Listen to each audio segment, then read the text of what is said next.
Continuando,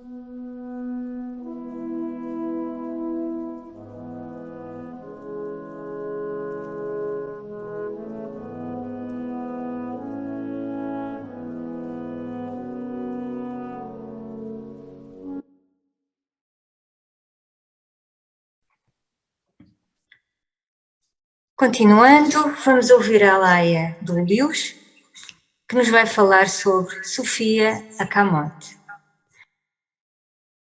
Olá, obrigada. Antes eu queria congratular o Centro Lusitano, o José Anacleto e todos os amigos de Portugal pela publicação do glossário original.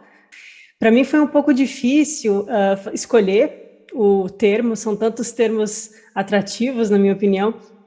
E no meu caso, eu acho muito interessante, que me atrai muito a tradição gnóstica, gosto de outras tradições também, né? Como estudante, a gente acaba tomando contato com várias, mas me chama muito a atenção que a Blavatsky usa muitos termos gnósticos no glossário teosófico. Ela é conhecida por ser, em Isis Sem Véu, no volume 3, né, ela faz críticas à Igreja Católica, como foi formada, mas a gente vê que, para os gnósticos, ela tem só elogios. Então, como é o tema que eu gosto bastante, eu trouxe um tema gnóstico para a gente desvendar um pouquinho, porque, como o José Anacleto comentou, é um assunto que foi pouco investigado, o MID investigou bastante, a Blavatsky escreve alguns artigos, e só agora no século XX, com as grandes descobertas dos evangelhos apócrifos, a gente começa a conhecer um pouquinho mais os gnósticos, como representantes dessa sabedoria divina, dessa teosofia, dessa Gupta Vidya, né?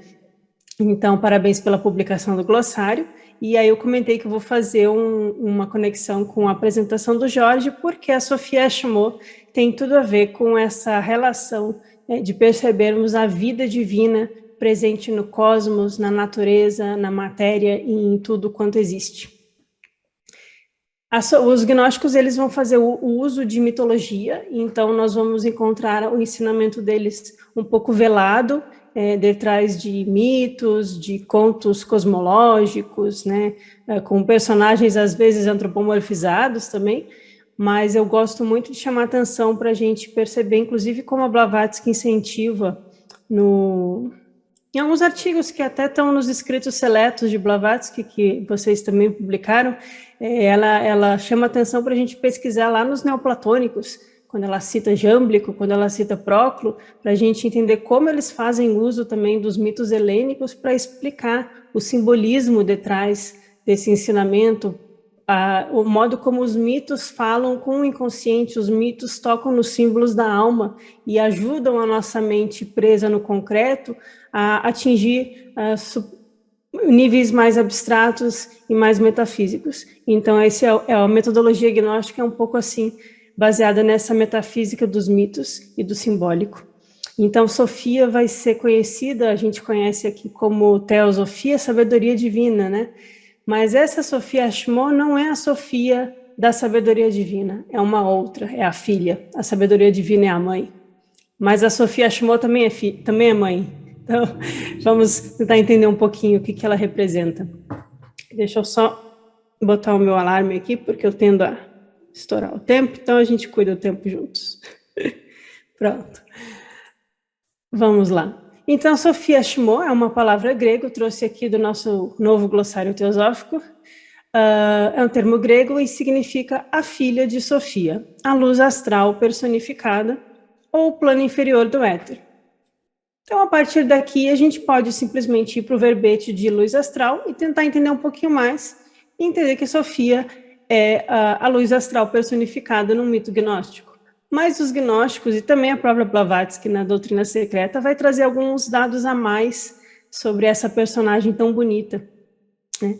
Então, a Sofia é um termo gnóstico. Para os gnósticos, a Sofia é a mãe sabedoria e a consorte do Cristo cósmico. Blavatsky deixa muito claro, e eu vou reforçar isso como estudante do gnosticismo, ela deixa muito claro que o Cristo não é Jesus. Jesus é um Mahatma, um nazareno, um homem que foi um sábio, um hierofante, um mago que existiu, ensinou e atingiu uma grande iluminação, mas o Cristo cósmico representa aqui para nós o que alguns chamariam de terceiro logos, ou a primeira luz, a luz primordial, a luz que vem ao mundo, num sentido metafísico, num sentido cósmico. Então, a Sofia é essa sabedoria que acompanha essa luz que penetra no mundo e que preenche toda a vida.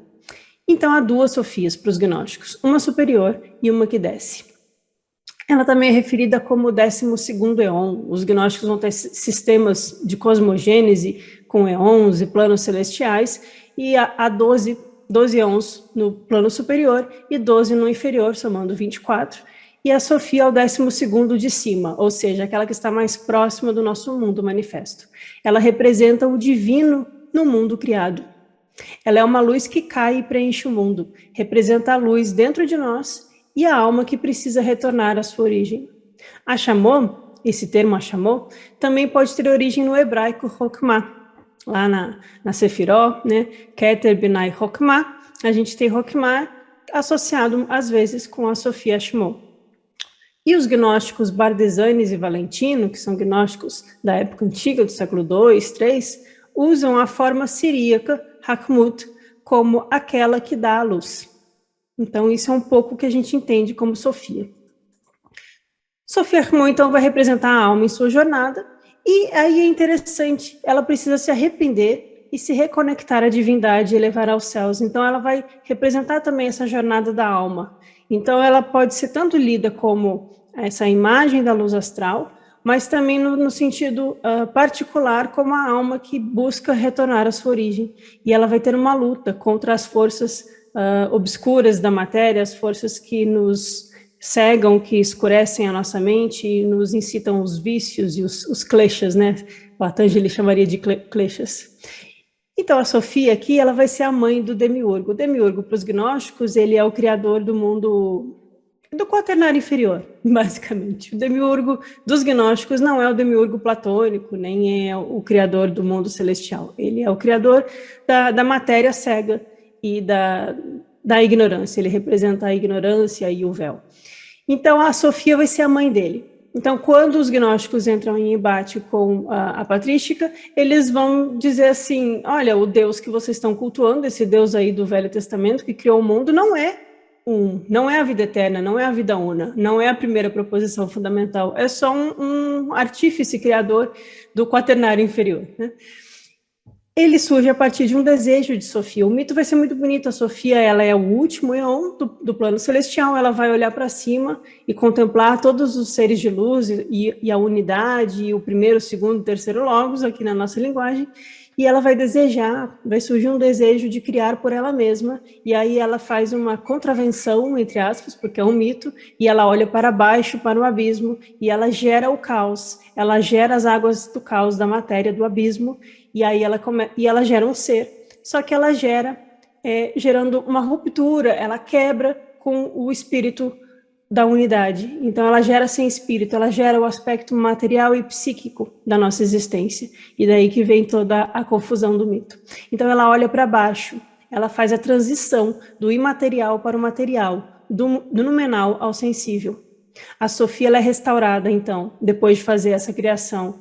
Ela cai e depois ela é restaurada temporariamente a sua posição no pleroma. Pleroma aqui é um termo para um plano divino. Porém, ela fica um degrau abaixo, ela fica entre o mundo material e psíquico e entre o mundo divino do espírito. Então, ela fica ali num degrau abaixo e fica ali até que toda a humanidade seja restituída à sua origem no um. Então, aqui é o fim de um pralaya, talvez, né? E ela retorna como Cisígia de Cristo quando a humanidade é restituída à luz. A Sofia existia antes do surgimento do mundo. E nesse mito, o Cristo cósmico, é enviado pelo Mãe Pai, pelo segundo Logos, para trazer Sofia de volta à totalidade. Então, é a alma que busca reencontrar o espírito do Logos, do Cristo, o Atman, o princípio átmico. Ela precisa refazer essa união que foi quebrada para que ela retorne à totalidade. Ele, o Cristo cósmico, habilita a Sofia a ver novamente a luz, dando-lhe o conhecimento do espírito, que os gnósticos vão chamar de pneuma, e por isso eles vão ser associados a pneumáticos. Então, a gente tem sempre essa imagem dessa quebra do mundo celestial com o mundo sensível. que a gente encontra nos textos gnósticos? Aqui eu tenho uma foto dos apócrifos da Biblioteca de Nag Hammadi, descobertos em 1945, que a Blavatsky, de certa forma, previu, porque ela falou que dentre ali algumas décadas surgiriam nas areias do deserto do Egito alguns textos que iam transformar a cristandade.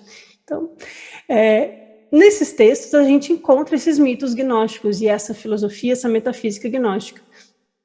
Então, o que a Blavatsky teve acesso, que foi bastante coisa, e haviam bons textos que depois o Mead vai trabalhar, já era muito bom, mas tudo isso surge só no século XX. E aí a gente tem uma nova chance de conhecer mais profundamente essa tradição. Trouxe aqui um trecho bem curtinho de um desses textos, são 48 textos descobertos em 13 códices de papiro, e esse texto aqui, sobre a origem do mundo, vai dizer o seguinte, que após a estrutura natural dos seres imortais ser completamente desenvolvida, que a gente está falando do plano celestial, através do infinito, uma imagem chamada Sofia, ou sabedoria, emanou de Pistes, ou fé.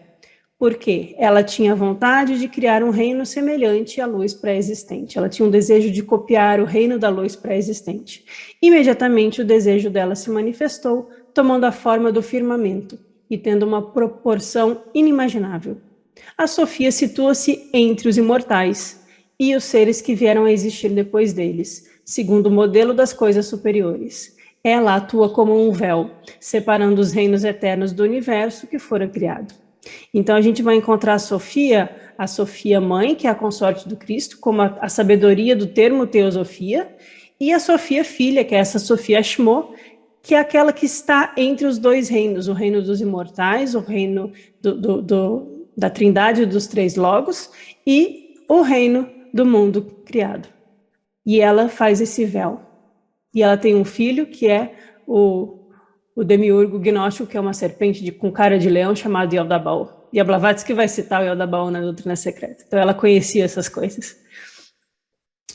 A Sofia Ashmo, então, ela dá origem ao oceano cósmico do caos. Ela envia o sopro de vida à Terra e imprime as formas divinas na matéria caótica. Ela se torna responsável pela restituição da luz nas sombras. Ela é o fluido de vida terrestre, saturada de todas as imagens divinas. Ou seja, como ela é aquela força que tem o desejo de copiar o mundo celestial e cria aquela imagem de que o que está acima é como o que está embaixo, né, que no hermetismo a gente vai ver replicado, ela vai servir como essa impressora do mundo celestial. Ela vai gerar a matéria ali embaixo, as forças criadoras do quaternário inferior, da matéria cega, do plano psíquico, mas ela que vai trazer as formas perfeitas, as ideias platônicas, as imagens perfeitas dos imortais. Então, a cópia do celestial é ocasionada por causa da Sofia imprimindo nesse mundo abaixo essa cópia invertida, que a gente vai ver depois na Doutrina Secreta também falando sobre isso. Então, eu trouxe aqui um trechinho da Doutrina Secreta, que a Blavatsky cita um texto sânscrito que fala que o Jiva é guiado em seu caminho pela sabedoria suprema. E aí na nota é dito, compare-se esse princípio esotérico com a doutrina gnóstica de Pistis Sofia, em que se apresenta Sofia Ashmo como perdida nas águas do caos, quando se encaminha para a luz suprema, e Cristo libertando-a e ajudando a reencontrar a senda. Então, ao mesmo tempo que ela é essa força que se imprime na matéria, como luz astral, né, como diz ali no termo do glossário teosófico, ela também vai representar essa luz que cai e precisa preencher todo o caos, todo o abismo e ressurgir e retornar à sua origem, com o auxílio de Cristo. Aqui a gente tem a ideia de Atma Buddhi, né, a Buddhi que se retorna a um. E é o Jiva guiado pela sabedoria. Então a Sofia, como a sabedoria, que tem fé na sabedoria, na possibilidade da iluminação e sabe que há um mundo superior, ela vai tentar vencer essas forças aprisionadoras, né, das correntes de Platão do fundo da caverna, para tentar se libertar e retornar ao sol celestial.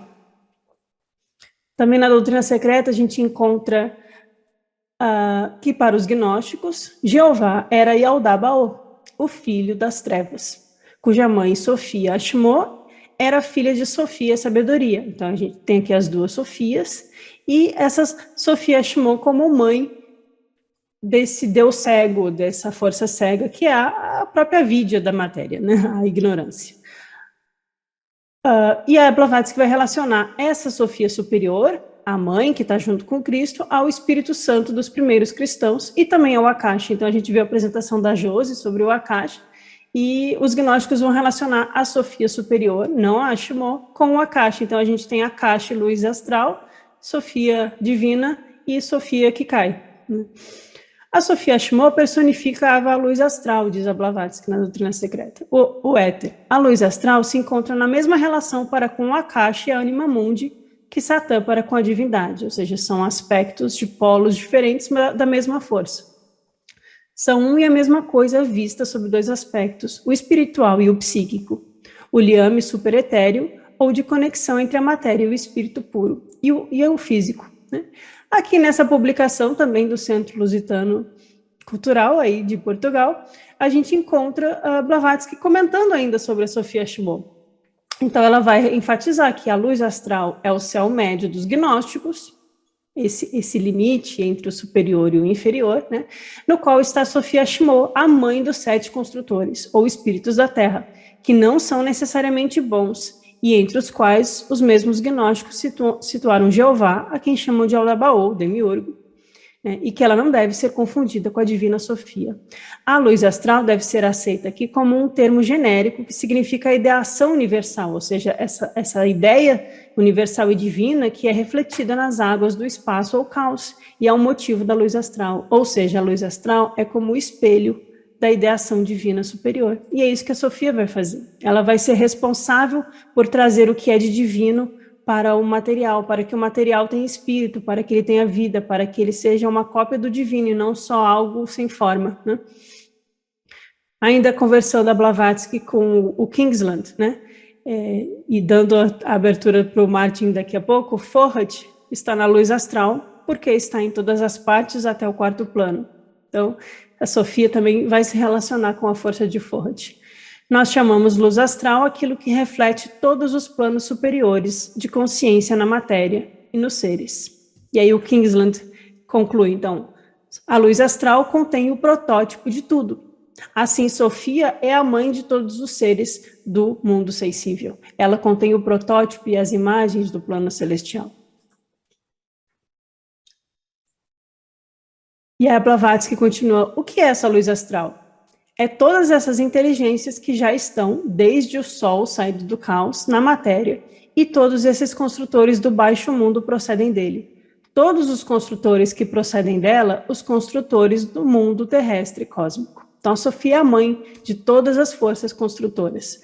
Sofia Ashmo, diz o Bertan Catley, procede das águas do espaço? A luz astral é realmente a raiz. E aí a Blavatsky é o protótipo de tudo na Terra. Então, é uma força muito grandiosa, essa força de Sofia Ashmo. Porém, ela cai. Então, a gente vai ver no texto gnóstico, no Apócrifo de João, que eu escrevi em conjunto com o Alberto Brum, aqui na editora Garbalux, e está à venda aí na Cluque, em Portugal, eu sei que está à venda no site. Então, a gente vai ter esse mito completo nesse texto do Apócrifo de João, que é um desses da grande descoberta de Nag Hammadi. Um trecho curto para vocês verem como que os gnósticos vão contar esse mito, né? Sofia, a mãe, começou a se mover de um lado para o outro, ela se tornou consciente de sua deficiência, quando o brilho de sua luz diminuiu e escureceu, pois seu consorte não havia colaborado por ela. Por quê? Porque ela cria a partir de um desejo de ruptura com o plano divino, com o plano celestial, porque do 1 ao múltiplo, quanto mais perto do múltiplo, mais o 1 se afasta da luz. Né, mas ele fica obscurecido pela multiplicidade. Essa vai ser a imagem que os neoplatônicos depois vão usar, e essa vai ser a ideia de quando a Sofia cria sem o aspecto pneumático, o espírito, né? E aí depois tudo isso vai ser resolvido no mito. Então ela vai obscurecendo, a sua luz vai diminuindo, e ela se torna deficiente. Quando ela viu a maldade que tomou lugar, e o roubo que seu filho cometeu, porque aí o filho dela, que é esse dragão com cara de leão, rouba o poder dela no mito, né? Ela se arrepende, e aí ela se sente responsável por todo o cosmos criado. E na escuridão da ignorância, ela é envolvida pelo esquecimento, aqui é a queda da alma, e começou a se sentir envergonhada. Ela não ousa retornar, mas fica se movendo de um lado para o outro, agitada.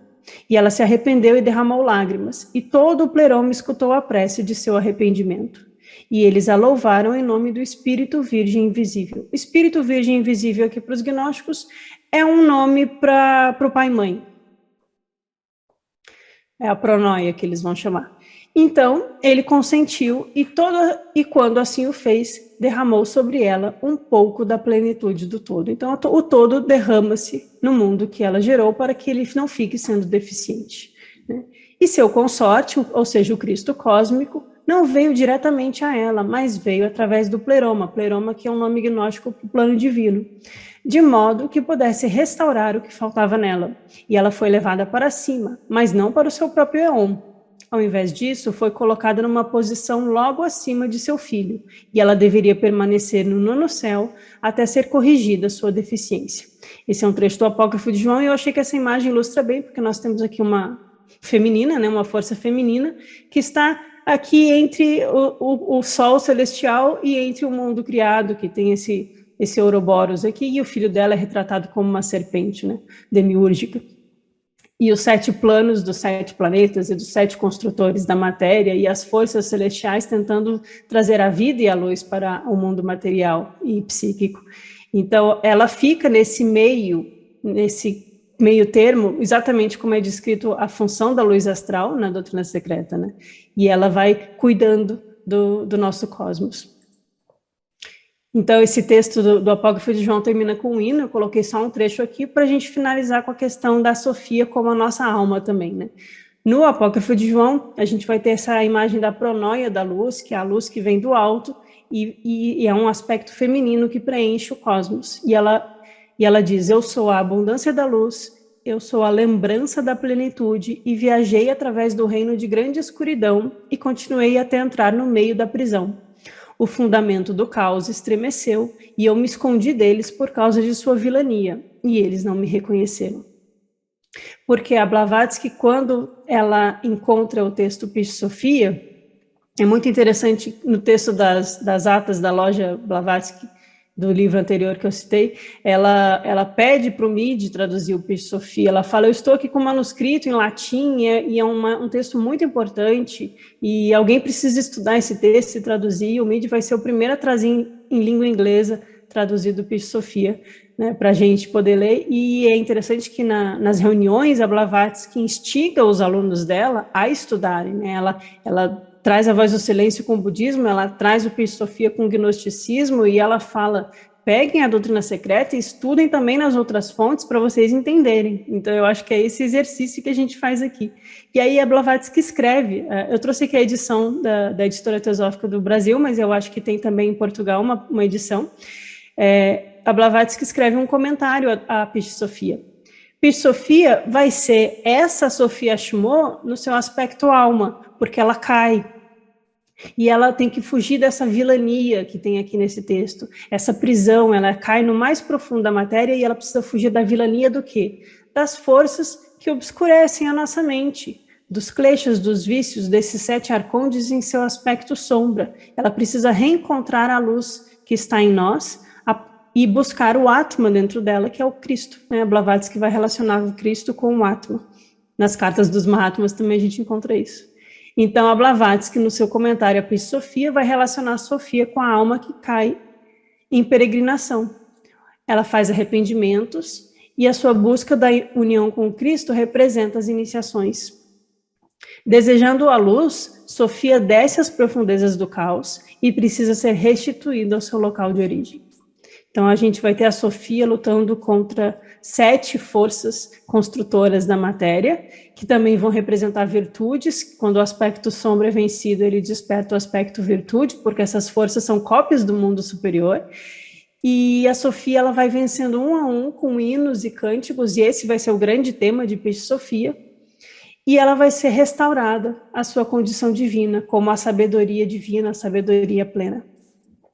Então, a gente pode encontrar um pouco mais desse entendimento sobre a Sofia Ashmo no termo luz astral e nos textos gnósticos. E eu queria concluir enfatizando que, como a Sofia representa esse aspecto que a Blavatsky vai chamar de luz astral, mas esse aspecto de uma alma do mundo, no sentido da alma, da vida e da luz que preenche e cria todo o cosmos e todo o caos e o abismo e todos os seres construtores e está relacionada com tudo isso. E é ela que pede ajuda ao Atma universal, ao Cristo, que venha socorrer a humanidade como Salvador, não Jesus o Salvador, mas o Cristo dentro de nós, em cada um de nós, como Salvador de nossa alma. E essa vai ser o caminho de retorno, de união da alma com o Espírito. Essa união mística que ocorre no coração, nos escritos dos místicos, é justamente o encontro de Sofia com Cristo. E é isso que a gente vai encontrar quando, na Voz do Silêncio, Blavatsky fala do peregrino que voltou da outra margem, e que toda a natureza se regozija quando alguém faz esse caminho, porque a alma do mundo, ou essa luz astral, ela está suscetível também à maldade humana, à nossa ignorância, e ela fica sendo contaminada. E aí todo o karma coletivo do planeta, e a violência, as doenças e as guerras que acontecem, é porque toda a luz astral fica contaminada com essas influências negativas do nosso sofrimento, dos nossos vícios. Então, quando cada um de nós, por compaixão por toda a humanidade, tem a generosidade de se colocar na senda, cada um de nós individualmente, nós somos uma única alma, porque Sofia é uma única alma, e ela representa a nossa alma, mas também a alma coletiva. Nós somos Sofia. Então, quando nós nos colocamos nessa senda e cruzamos o anel do não passarás e voltamos para outra margem, nós iluminamos toda a humanidade, nós iluminamos toda a luz astral e todo o planeta, e aos poucos a gente consegue trazer mais luz e menos trevas para esse mundo. E é isso que eu queria trazer sobre a Sofia. Muito obrigada. Muita gratidão, Alaia. Muita gratidão pela sua palestra.